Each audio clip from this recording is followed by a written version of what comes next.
জাহান্নামী যারা জাহান্নামের উপর দিয়া পুলসিরাত যখন পার হবে, পুলসিরাত কেটে কেটে জাহান্নামের মধ্যে পড়ে যাবে।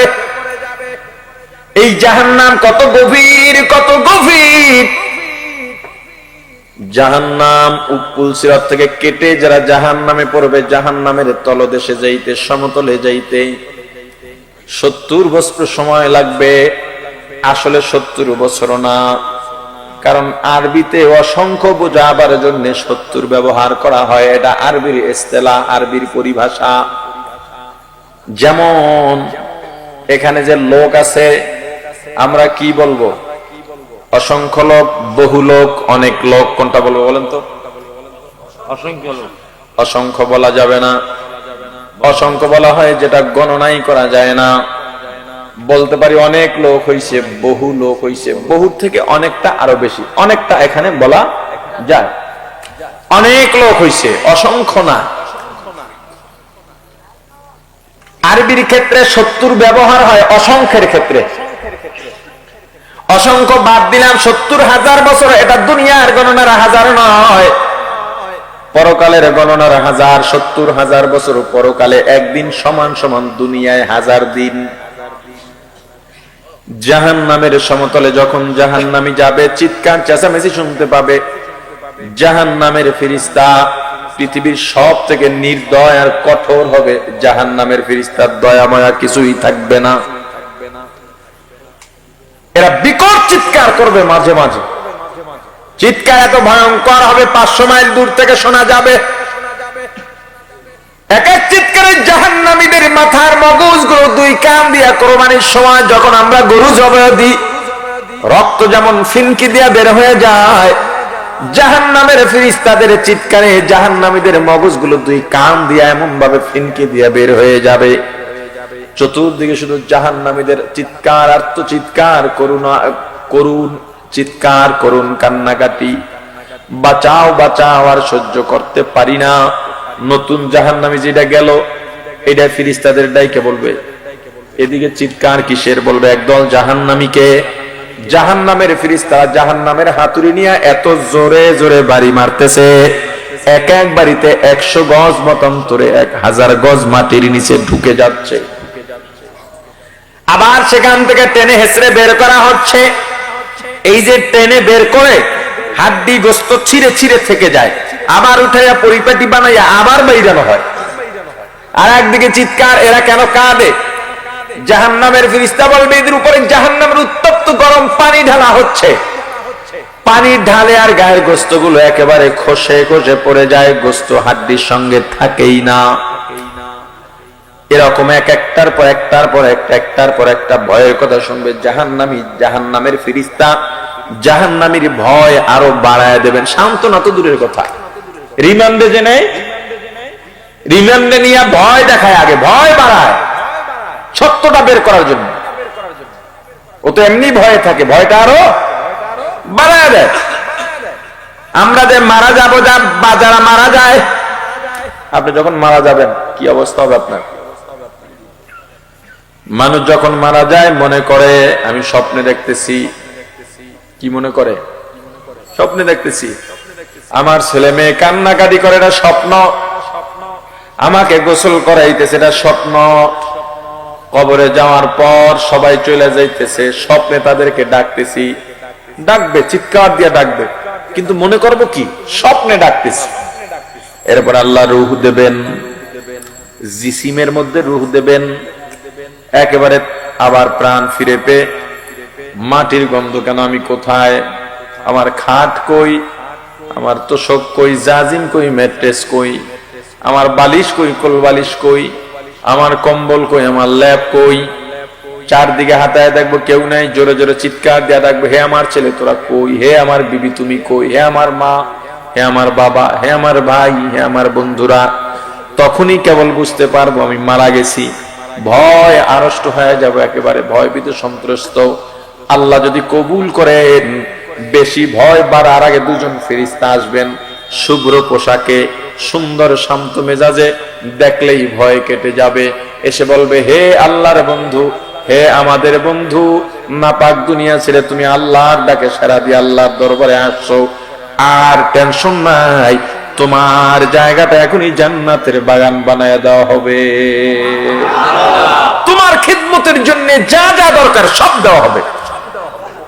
আল্লাহ না করুন, আল্লাহ না করুন, যদি জাহান্নামী হয়ে যায়, ভয় ভয় তো আছেই, এরপরে ফেরেশতা আসবে, চোখ কানা, চোখ নাই, দাঁত বড়, চোখ বড়, লোহার বিশাল বিশাল রড, হাতুড়ি, চারদিকে আগুন, সাপ, দুদিক থেকে কবরের মাটি, এমন জোরে চাপ মারবে, ডান পাজরের হাড্ডিগুলো বাম পাজরে চলে যাবে, বাম পাজরের হাড্ডিগুলো ডান পাজরে চলে যাবে। জাহান্নাম সামনে দাঁড় করাইয়া জাহান্নামের ফেরেশতারা ভয়টা আরো বাড়ায় দেবে, আরো বাড়ায় দেবে। ওই জাহান্নামে যারা যাবে, জাহান্নামীদেরকে জাহান্নামের ফেরেশতারা ভয় বাড়ায় দিবে। এদিকে এই আযাব, ওদিকে ওই আযাব, জাহান্নামী ভয় দৌড় দেবে পালাবার জন্য। আর জাহান্নামী পিছন থেকে পিঠে থাবা দেবে, নখ থাকবে বড় বড়, পিঠে চামড়া গোস্তের মধ্যে নখ ঢুকে আটকে যাবে। কই যাও ভাই, আমারও নিয়ে যাও, আমিও ভয় পাইতেছি।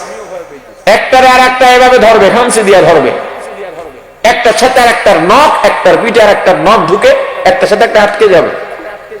বৃষ্টির দিনে যখন জমিনে পানি হয়, মাঝে মাঝে দেখবেন অনেকগুলো পিঁপড়া একটার একটাকে কামড়ায় ধরতে ধরতে ফুটবলের মতো গোল হয়ে পানির মধ্যে গড়াগড়ি করে। জাহান্নামীরা এভাবে একটা একটাকে কামড়ায় ধরতে ধরতে, খামচি দিয়া ধরতে ধরতে এভাবে ফুটবলের মতো গোল হয়ে জাহান্নামের আগুনের সঙ্গে উপরে উঠে যাবে। আগুনের লেলিহানের সঙ্গে উপরে উঠে আবার একটার থেকে আর একটা ছিঁড়ে যাবে। যখন ছিঁড়ে যাবে, পিঠের গোস্ত সব নিয়ে ছিঁড়বে, এক একটা এক এক দেশে গিয়া পড়বে। আর একদল জাহান্নামী জাহান্নাম থেকে বাঁচার জন্য জাহান্নামের ওয়াল বাইতে বাইতে বাইতে বাইতে 70,000 বছর বাইয়া একেবারে উপর উঠবে। এক হাত মাত্র বাকি আছে। কি আনন্দ, কি স্বস্তি! এত বছর জাহান্নামে ছিলাম, এই বুঝি বেঁচে গেলাম। কিন্তু যখন এক হাত বাকি থাকবে, ওই সময় আর এক হাত পিছলাইয়া আবার জাহান্নামে পড়ে যাবে। যাবেন এই জাহান্নামে? সবাই বলেন না, যারা বলে না এরা যাইব মনে হয়। জাহান্নামে যদি যাইতে না চাও, মিথ্যা ছেড়ে দাও, গীবত ছেড়ে দাও, হিংসা ছেড়ে দাও, চগলখুরি ছেড়ে দাও, মিথ্যা ছেড়ে দাও, হারাম খাওয়া ছেড়ে দাও, বেপরদা ছেড়ে দাও, হালাল ধরো, সত্য ধরো, নেকের কাজ করো। জাহান্নাম নিয়ে আলোচনা করা আমার উদ্দেশ্য নয়, কিন্তু যেহেতু আয়াতে কারিমা তেলাওয়াত করেছি, একেবারে বাদ দেওয়া যায় না। এজন্য জাহান্নাম সম্পর্কে কিছু আলোচনা করলাম। মূলত জান্নাত নিয়ে আলোচনা করতে চাই, আর হতাশ করতে চাই না, সারবাণী শুনাইতে চাই। মুসলমান জান্নাত কেমন জায়গা, এত শান্তি, এত শান্তি, আপনি যেটা কল্পনা করবেন, আপনি যেটা অনুমান করবেন, তার থেকে হাজার হাজার কোটি কোটি গুণে বেশি শান্তির জায়গা জান্নাত।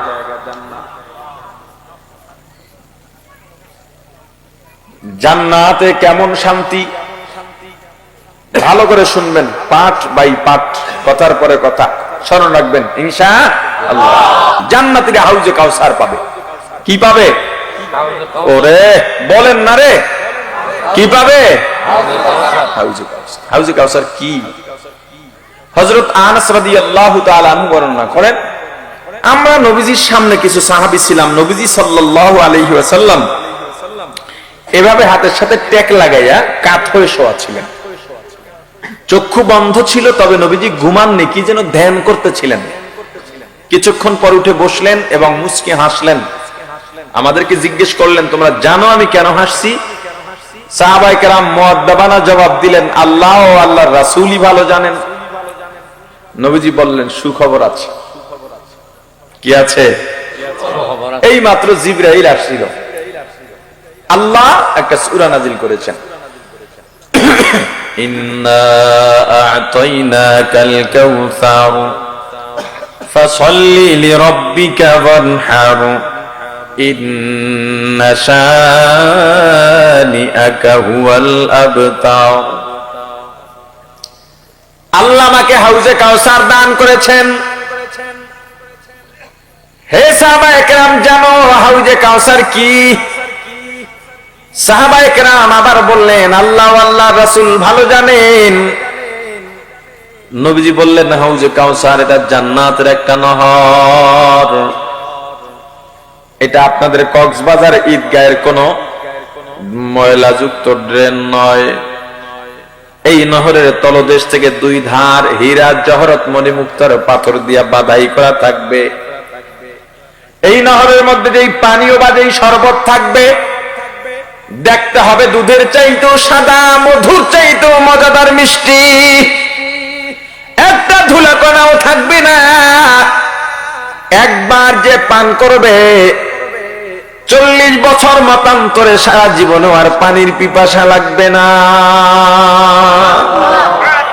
এটা কাদের জন্যে বলেন বলেন? সবচেয়ে ছোট জান্নাত যে পাবে ওই জান্নাতের আয়তন হবে 10টা দুনিয়ার সমান। সবচেয়ে ছোট জান্নাতের আয়তন 10টা দুনিয়া মিলাইলে ঈদগাহ উপজেলার চাইতে ছোট হওয়ার কথা না। কি কথা কেন? 10টা দুনিয়া কি চান আর বলেন? এক হাত জায়গার জন্য মারামারি, কাটাকাটি, খুনাখুনি, মামলা হামলা, খুন সব। দুইজনের জায়গায় একই সীমানা, দুইজনে বিল্ডিং করবে, মাঝখান দিয়ে রাস্তা রাখা দরকার। অন্তত মরার পরে মুর্দারের খাটিয়া নেওয়ার জন্য তো একটু জায়গা দরকার।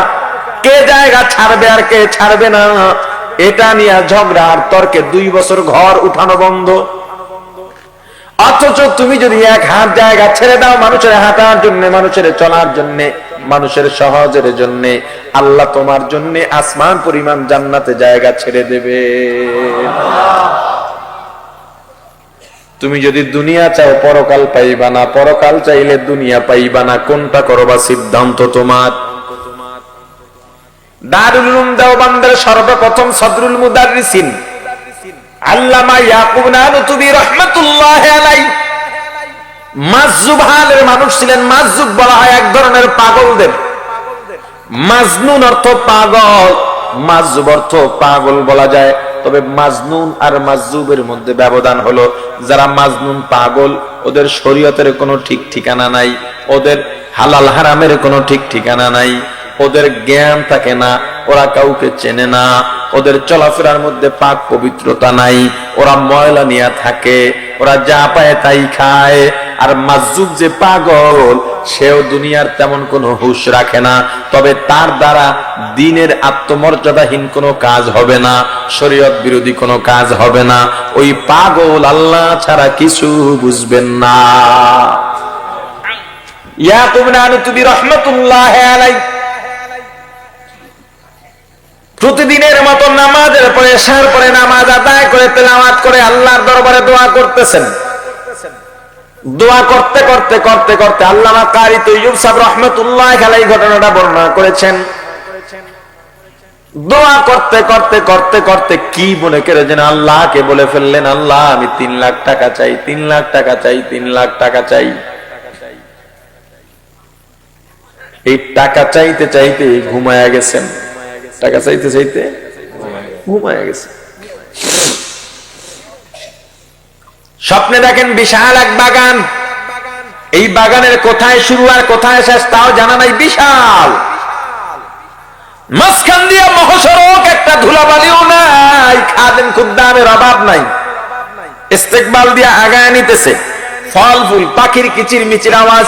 এত সুন্দর পরিবেশ পৃথিবীতে কখনো চিন্তাও করা যায় না। কতদূর যাওয়ার পর তাকায় দেখেন বিশাল অট্টালিকা। কোথায় অট্টালিকার শুরু আর কোথায় শেষ তাও দেখা যায় না।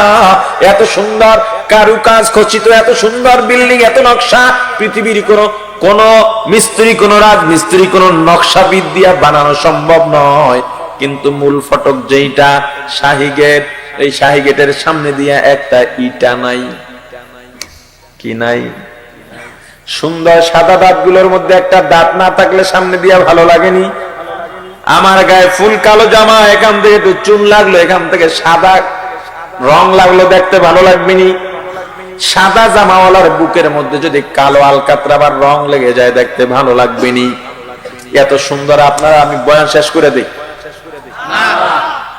কি অবস্থা! এত সুন্দর অট্টালিকার মাঝে একটা ইট নাই। মূল ফটকে শাহী গেটে দেখতে ভালো লাগে? তো পুরোহিত যারা আছে এদেরকে নানু তুমি ডাকলেন, এই মেয়েরা ইটটা কই লাগাই দাও, ভালো লাগে না দেখতে। গেটের দারোয়ান ডাক দিয়া বলে, এই বাড়ির মালিক দারুল উলুম দেওবন্দের ইয়াকুব নানুতুবি, তিনি আজকে আল্লাহর কাছে 3 লাখ টাকা চাইছিলেন। যারা দুনিয়া চায় তারা পরকাল পায় না, যারা দুনিয়া চায় এই বাড়ি কাট্টা কাট্টা এই গাছ কমায়া কমায়া এরপরে দুনিয়া দেওয়া হয়। যারা দুনিয়ার মধ্যে ডুইবাই থাকে তারা এই বাড়িটা আর পাবেই না। ইয়াকুব নানুতুবির ঘুম ভেঙে গেছে, পাগলের মতো হয়ে গেছে। আবার ওযু করে নামাজে দাঁড়াইছেন, এবার আল্লাহর কাছে দোয়া করেন আর বলেন, আল্লাহ বুঝি নাই, টাকা লাগবে না, পয়সা লাগবে না, সব নিয়ে নাও, সব নিয়ে নাও, আমার ইটটা ফিরিয়ে দাও।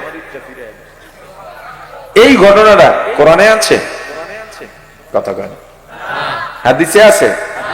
যদি চাও পরকাল পাইবা না, পরকাল যদি চাও দুনিয়া পাইবা না, এই দুনিয়ার স্বার্থগুলো ছাড়া 1-2 হাত জায়গার জন্য আর মারামারি করবা না। তোমার বাড়ির সামনে দিয়ে রাস্তা যাবে, কি যে অবস্থা দেখা যায়, একটা ঘর উঠাইতে গিয়া 1 হাত জায়গা ছেড়ে দিলে তোমার রুমে তো জায়গা কম পড়বে না, কিন্তু মারা যাওয়ার পরে এটা তোমার জন্য অনেক বড় কাজ হয়ে যাবে।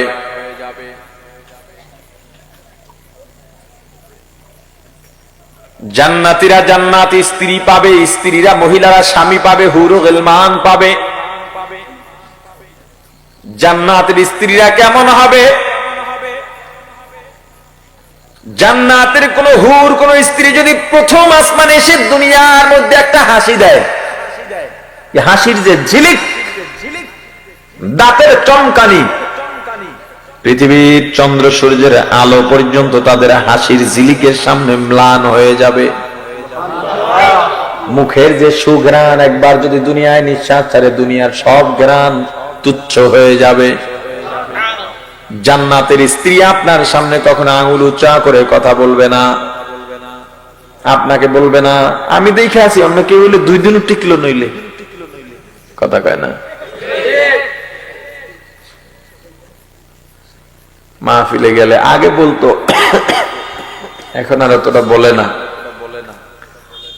হুজুর একটু স্বামীর খেদমত নিয়া ওয়াজ করেন। আমি বললাম স্ত্রীর খেদমত নিয়ে ওয়াজ করতে কর না কেন, কথা কেন, হুজুর মা বাবার খেদমত নিয়ে ওয়াজ করেন, ছেলে মেয়ের দায়িত্ব নিয়ে ওয়াজ করতে বলেন না কেন? কি আমি উল্টাগুলা করি বেশি, সবাই তো দিকটা করে, আমি একটু উল্টাটা করি। হ্যাঁ, আমি স্ত্রীর খেদমতের ওয়াজ করি, স্বামীর খেদমতের ওয়াজ কম করি, স্ত্রীর খেদমতেরটাও বলি। আপনি সবসময় স্ত্রীর থেকে আপনার অধিকার চান, দায়িত্ব চান, কর্তব্য চান। আপনার বিবির প্রতি আপনার দায়িত্ব কর্তব্য কতটুকু আপনি পালন করেছেন? আপনার জ্বর হইলে বিবি আপনার মাথায় পানি দিয়া দেয়, স্ত্রীর জ্বর হইলে আপনি কয়দিন স্ত্রীর মাথায় পানি দিয়া দিছেন? কথা বলেন, ঠিক কি সব জায়গায় কি ঠিক চলেনি? স্ত্রীর মাথায় পানি দিয়ে দিলে জ্বর অর্ধেক এমনি ভালো হয়ে যাবো। খাওয়া দিচ্ছেন কোনদিন? শুরুর দিকে দিছে মনে হয়, পরে আর দেয়। স্বামী স্ত্রী 1 প্লেটে খাওয়া সুন্নাত, কথা কয় না, কথা কয় না, কি ঠিক? ঠিক কি? রাতের খাবার খাইছেন? যারা খান নাই রাত থেকে স্টার্ট করবেন, যারা খাইছেন সকাল থেকে স্টার্ট করবেন। এখন থেকে বউর সঙ্গে 1 প্লেটে খাবেন, কথা কয় না, ইনশাল্লাহ নাই। এটা কি খারাপ কথা কইছি? তুইলে এটা নিয়ে তো অনীহা কেন?